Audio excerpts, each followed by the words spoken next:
2 ঘন্টার চুক্তিতে বিয়ে করেন মাদ্রাসার মুহতামিম ইসমত আলী আশিকি। বিয়ের কিছুক্ষণ পর মসজিদের ভেতরের সিঁড়ির ওপরে ওই নারীর সঙ্গে সহবাস করেন ইসমত আলী, যার পাহারাদার হিসেবে ছিলেন ওই মসজিদের ইমাম কফিল উদ্দিন। পরে বিয়ের 1 ঘন্টার মধ্যেই সহবাসের পর তালাকও প্রদান করেন ইসমত আলী। আসসালামু আলাইকুম ওয়া রাহমাতুল্লাহি ওয়া বারাকাতুহু। নাহমাদুহু ওয়া নুসাল্লি আলা রাসূলিল কারীম, আম্মা বা'দ। প্রিয় দেশবাসী, আমার বন্ধুবর এবং দেশের প্রবাসী যারা আমার ভিডিও দেখছেন, আমি এতদিন লাইভে আসি নাই। আসলে অনেকেই বলছে যে হুজুর লাইভে আসার দরকার নাই, অনেক হুজুররাও বলছে, অনেক নেতাকর্মী বলছেন, যার কারণে আমি লাইভে আসতে পারি নাই। প্রিয় দেশবাসী, আমি একটা অনেক বড় ষড়যন্ত্রের শিকার। আপনারা দেখছেন আমাকে নিয়ে কত বড় ষড়যন্ত্র করা হচ্ছে। আমার বিরুদ্ধে যে ষড়যন্ত্র করা হচ্ছে এটা সবটাই মিথ্যা বানোয়াট, এটার কোনো ভিত্তি নাই। ভিত্তিহীন একটা প্রতিহিংসার শিকার আমি একটা প্রতিহিংসার শিকার। আমি আপনাদেরকে জানিয়ে রাখি, যে মহিলাকে দিয়ে আমাকে কথা বলছে সেই মহিলাকে আমি চিনি না, ওর কোনো কোথায় থাকে কোনো খবর আমি রাখি না। অনেক সময় আমার কাছে অনেক মাসালা জানতে আসে, আমি মাসালা বইলা দিই, শুধু এতটুকু। আজকে আমার বিরুদ্ধে যে দর্শনের অভিযোগটা আনছে সবটাই মিথ্যা এবং ভিত্তিহীন। আমি আপনাদের সকলকে বলবো, দয়া করে এই ভিডিওটা আর কেউ শেয়ার দিবেন না, দেখবেন না, এবং এটাকে সকলেই প্রতিহত করতে চেষ্টা করুন। কারণ আমি কোনো অসৎ অন্যায় নাফরমানি কাজ করিনি। আমাকে নিয়ে অনেক বড় ষড়যন্ত্র হচ্ছে, এবং কি আমাকে এমন কিছু কথা বলা হচ্ছে যে আমি কিভাবে বয়ান করি মাঠে এটা দেখবে, এমন কথা বলা হচ্ছে আমি কিভাবে মসজিদে মাদ্রাসায় চাকরি করি, মাদ্রাসা পরিচালনা করি, এটা দেখবে। আমাকে এই দেশে থাকতে দিবে না, বয়ান করতে দিবে না, আমাকে বিশেষ করে শ্রীপুরে থাকতে দিবে না, এমন হুমকি আমাকে দেওয়া হচ্ছে। সুপ্রিয় দেশবাসী বন্ধুবর, আমাকে আর একজন হুজুরের মধ্যে মাওলানা কফিল উদ্দিন সাহেবের মাধ্যমে তার কিছু কথা আমার বিরুদ্ধে তাকে বলায়া, বাধ্য করায়া, আমার বিরুদ্ধে কিছু কথা বলায়া ওরা আমার বিরুদ্ধে ষড়যন্ত্র করছে। সুতরাং এটা একটা ভিত্তিহীন ষড়যন্ত্র। আপনারা এই ভিত্তিহীন ষড়যন্ত্রে কেউ কান দিবেন না।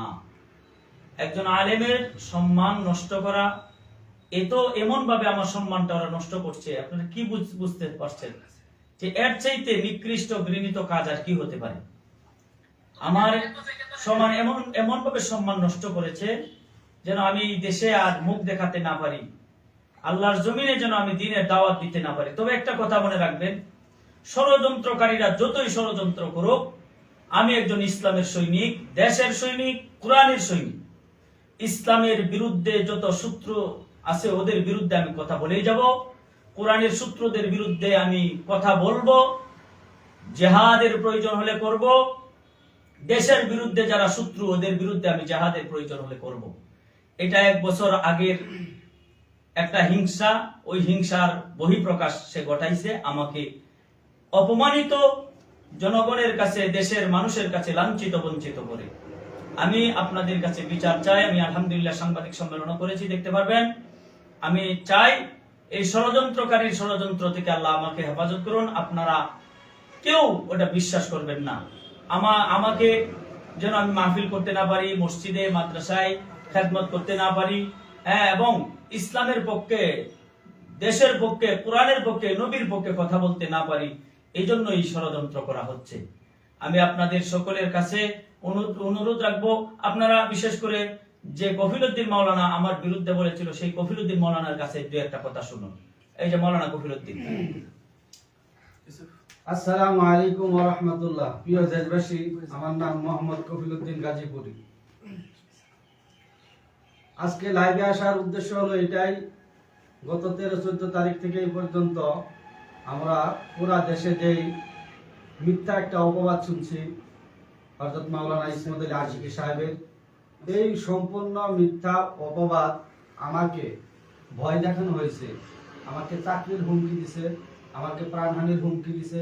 এই কারণে আমাকে বাধ্য করছে ভয় দেখায়া তার বিরুদ্ধে কিছু বলার জন্য। এই কারণে আমি বাধ্য হয়েছি বলার জন্য।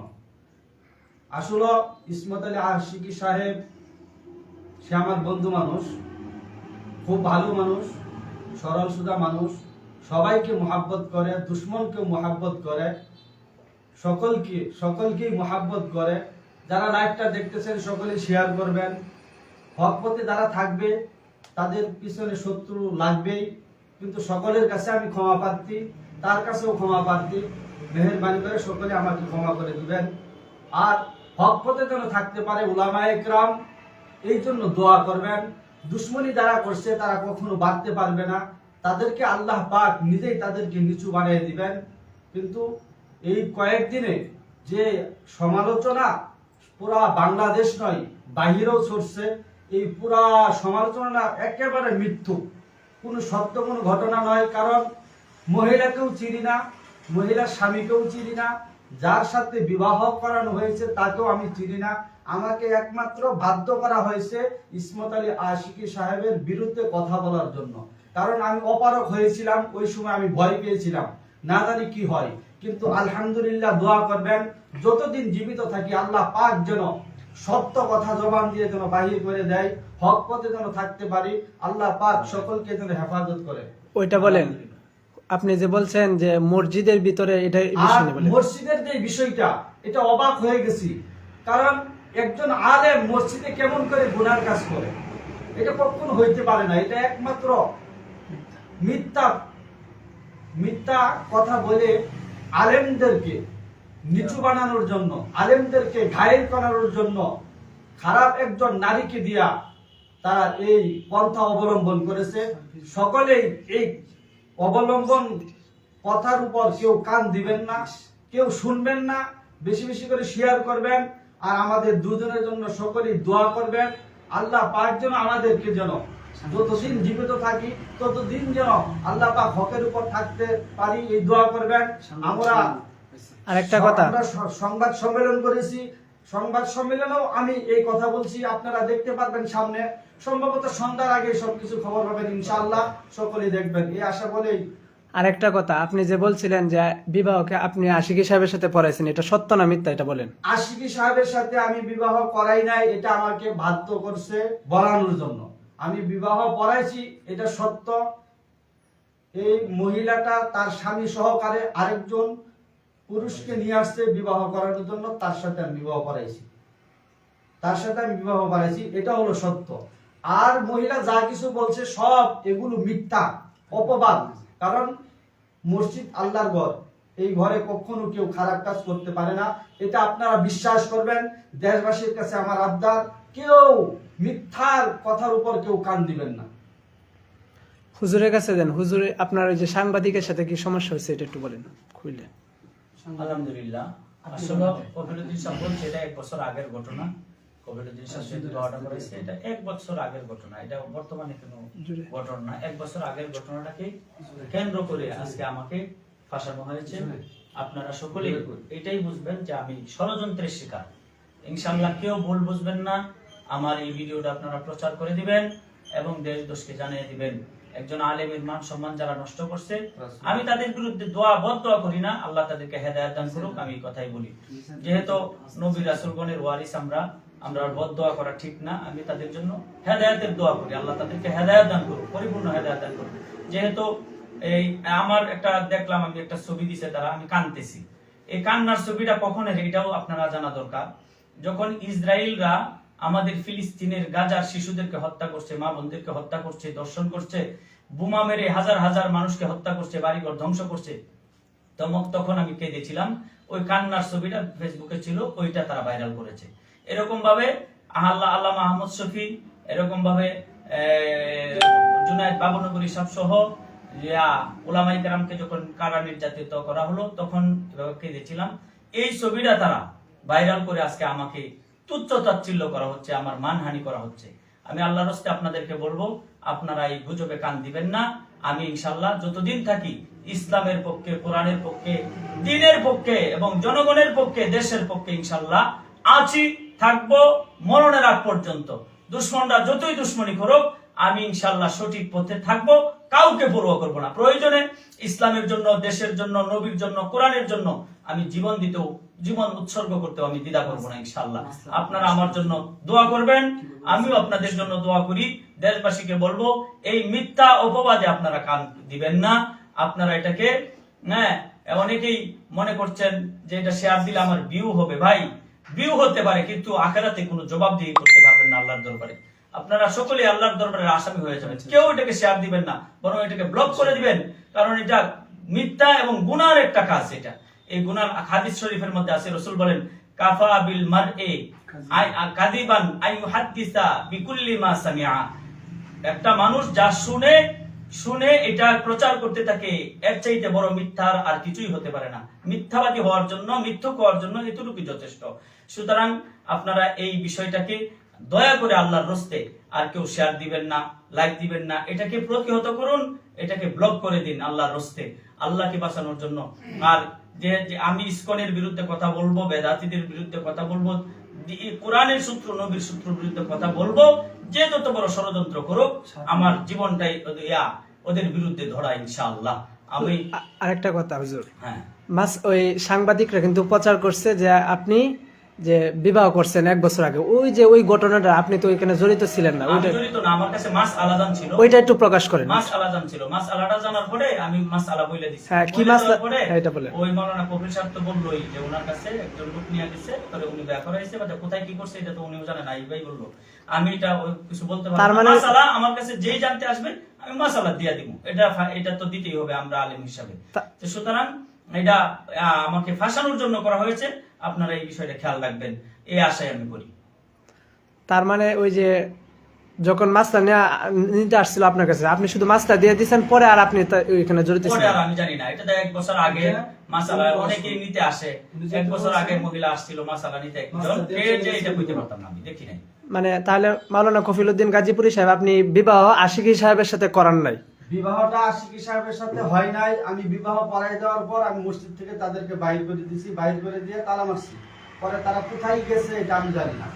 অন্য জনের সাথে বিবাহ করাইছে? অন্যজনের সাথে বিবাহ হয়েছে। মাওলানা ইসমত আলী আশিকি সাহেবের সাথে করান নাই? না না, তার সাথে হয়নি। মানে আপনি আগে যে বক্তব্য দিছেন, ওই বক্তব্য আপনার কাছ থেকে জোর করে নেওয়া হয়েছে? বক্তব্যটা আমার কাছ থেকে জোর করে বাহির করা হয়েছে আমার জবান দিয়ে। আমি বাধ্য হয়েছিলাম ওই সময়। আপনাকে তারা কি বলছে? আমাকে বলছে আমাকে মেরে ফেলবে, আমাকে চাকরির ভয় দেখাইছে, আসলে আমাকে এই হুমকি দিছে। আসলে বিষয়টা হলো এটা একটা ষড়যন্ত্র।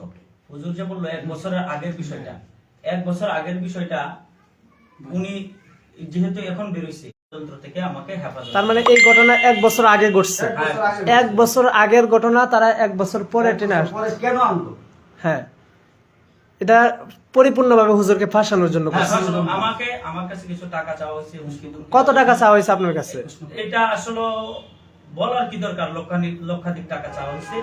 এরপরেও আমি টাকা কোথাকে করতে দেব, এরপরে আর কি আমার ফাঁসানো হয়েছে। যা আমার জন্য আপনারা সকলে দোয়া করবেন।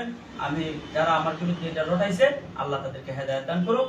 আমার এতটুকু কথা। আপনি জাতিকে এখন কি বলবেন? মানে জাতিকে এটাই বলবো যে আপনারা এই মিথ্যা অপবাদ, বিভ্রান্তমূলক কথাটা দয়া করে এটা আর ছড়াবেন না, এটা বিশ্বাস করবেন না। বিশ্বাস করলে আপনারা বড় গুনার ভাগী হয়ে যাবে। আমি চাই না একটা জাতি, মুসলমান জাতি গুনাহগার হোক। এবং এই ভিডিওটার মাধ্যমে ইসলামকে, আলেম সমাজকে হেয় প্রতিপন্ন করা হয়েছে। এবং যেহেতু বিভিন্ন বিধর্মীরা আমাদের ইসলামকে নিয়ে বিভিন্ন ধরনের ষড়যন্ত্র করছে, তাদের এই ষড়যন্ত্রের সুযোগ আরো বেড়ে যাবে। এই জন্য আমি চাই আপনারা কেউ এই ভিডিওটা আর শেয়ার দিবেন না, এটাকে ব্লক করে দিবেন, বন্ধ করবেন। কারণ এটার দ্বারা যারা বেদাতি, যারা ইসলাম বিরোধী, যারা ইসলামের শত্রু, তারা কিন্তু সুযোগ পাচ্ছে আমাদের এগুলোকে নিয়ে আরো বাজে বাজে ভিডিও করছে আল্লাহর রাস্তে, আল্লাহকে খুশি করার জন্য। আর কেউ এই ভিডিওটার মধ্যে বিশ্বাসও করবেন না, শেয়ারও দিবেন না, ব্লক করে দিবেন। আর যে সমস্ত মিডিয়ারা ভিডিওগুলো ছাড়ছে তাদের উদ্দেশ্যে কি বলবেন? যে সমস্ত মিডিয়ার ভাইয়েরা ভিডিওগুলো ছাড়ছেন, আসলে হয়তো কিছু ভিউ হতে পারে ভাই, কিন্তু হয়তো কিছু টাকা কামানো যাবে, কিন্তু আল্লাহর কাছে কি জবাব দিবেন? কি জবাব দিবেন আল্লাহর কাছে? আল্লাহর কাছে কি জবাব দিবেন? সেদিন কিন্তু আমি আল্লাহর আদালতে যদি মামলা করি, আল্লাহর কাছে কি জবাব দিবেন? এই জন্য আমি চাই আপনারা কেউ এই ভিডিওটা আর শেয়ার দিবেন না, মিডিয়া থেকে ছাড়বেন না। আল্লাহ তাআলা সকলকে সহি বুঝ দান করুক, সকলকে তৌফিক দান করুক, আমার আশা এটাই। উলামায়ে কেরামকে বেইজ্জত করা মানে আল্লাহর নবীরে বেইজ্জত করা। উলামায়ে কেরামকে মুহাব্বত করা মানে আল্লাহর নবীরে মুহাব্বত করা। কারণ আল্লাহ রাসূল বলেন যে ব্যক্তি উলামায়ে কেরামকে মুহাব্বত করলো সেই ব্যক্তি আমাকে মুহাব্বত করলো। উলামায়ে কেরামকে যে ব্যক্তি গালি দিল সে আমাকে গালি দিল।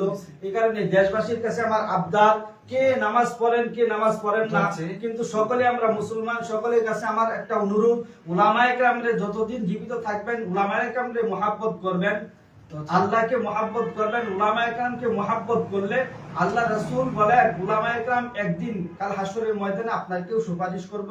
সকলের কাছে আমার আবদার যেন এই ঘটনাগুলো যেন আর কেউ না দেখেন, কেউ যেন সকলের এই ভিডিওটাকে কেউ যেন না দেখেন, এই ভিডিওটাকে প্রত্যাখ্যান করবেন। সকলের কাছে আমার আবদার, আর সকলের কাছে দোয়া পাচ্ছি, সকলে আমার জন্য দোয়া করবেন।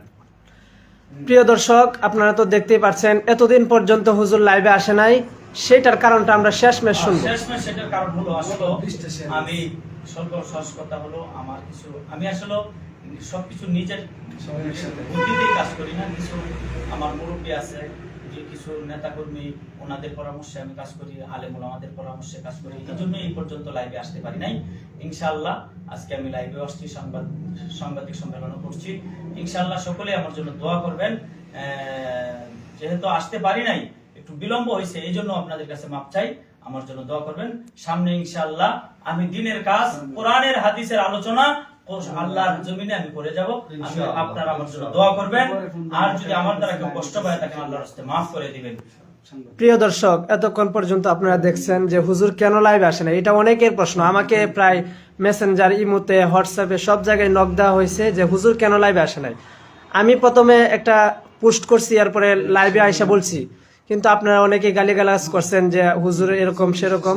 কিন্তু শুনেন, হুজুর মুরব্বীদের পরামর্শ নিয়ে, উলামায়ে কেরামের পরামর্শ নিয়ে এবং হক্কানি আলেম যারা তাদের সাথে পরামর্শ করে বৈঠক করে আজকে সংবাদ সম্মেলন হয়ে এই বিষয়টা ক্লিয়ার হয়েছে। সকলে আগামীকালকের পত্রিকায় লক্ষ্য রাখবেন, আগামীকালকের নিউজ এবং শিরোনাম এটা দিয়ে শুরু হবে। হুজুরের আজকে সম্মেলনে সকলের সাথে কথা হয়েছে এবং মুরব্বীদের পরামর্শ নিয়ে আজকে এখন লাইভে আসা। আর হুজুর কেন লাইভে আসে নাই অনেকের মনে প্রশ্ন ছিল, আজকে এটা সকলে জেনে গেছেন। আর মিডিয়া ভাইদের উদ্দেশ্যে আমি বলবো, আপনারা একজন আলেমের নামে না জেনে এরকম মিথ্যা অপবাদ ছড়িয়েছেন, তাই সকলকে বলবো যে আপনারা এই মিথ্যা বানোয়াট একটা গল্প ছড়িয়েছেন, যে এটা এখন যেহেতু সত্যটা হুজুরের মুখ থেকে শুনেছেন, তাই সকলেই সত্য কথাটা শেয়ার করবেন। সকলেই মিডিয়ার ভাইরা, সাংবাদিক ভাইরা, হুজুর তো বলল যদি আপনারা সত্যটা প্রচার না করেন ওই কিয়ামতের ময়দানে আল্লাহ তাআলার কাছে জবাব দিতে হবে। তাই সকলেই সত্যটা প্রচার করবেন, এই ভিডিওটা শেয়ার করবেন। এই পর্যন্ত আজকের লাইভ, এবং হুজুরের জন্য দোয়া করবেন। হুজুরকে চক্রান্ত করে ফাঁসানো হয়েছে। আমরা সকলেই জানি মাওলানা ইসমাত আলী আশিকি সাহেব একজন অনেক ভালো মানুষ। আজ পর্যন্ত উনি কারো বিরুদ্ধে, কোনো আলেমের বিরুদ্ধেও মাহফিলে বলে নাই। অনেক কিছু হয়েছে, উনি দেখেছেন সব সময় বাতিলের বিরুদ্ধে বলিষ্ঠ কণ্ঠস্বরের মতো প্রতিবাদ করেছে, হুঙ্কার দিয়েছে, কারো কোনো ক্ষতি করে নাই। আসলে হুজুর তো আমাদের গাজীপুর শ্রীপুরে একটা মাদ্রাসা করছে, দাওরা হাদিস পর্যন্ত। ওই মাদ্রাসাকে নিয়ে ষড়যন্ত্র করতেছে অনেকেই, দেখতেছে আশিকি সাহেব অনেক উঠে গেছে, অনেক ফেমাস হয়ে গেছে, ভাইরাল হয়ে গেছে কিছু, সকলে এটা ষড়যন্ত্র করা হয়েছে। আমি আরেকটা কথা এই লাইভে বলে দিচ্ছি, যারা ওই সাংবাদিকের সাথে জড়িত তাদের বিচার হবে ইনশাআল্লাহ। এই দুনিয়াতেও যদি না হয়, আল্লাহ তাআলার কাঠগড়ায় তাদেরকে জড়িয়ে থাকতে হবে ইনশাআল্লাহ। আজকের লাইভ এই পর্যন্ত। সকলেই মাওলানা ইসমাত আলী আশিকি সাহেবের জন্য দোয়া করবেন এবং আল্লাহ তাআলা যেন হুজুরকে নেক হায়াত দান করেন এবং হুজুর যেন ধৈর্য ধারণ করতে পারেন, সেই তৌফিক যেন আল্লাহ তাআলা দান করেন। শেষ করে দিই। আসসালামু আলাইকুম ওয়া রাহমাতুল্লাহ।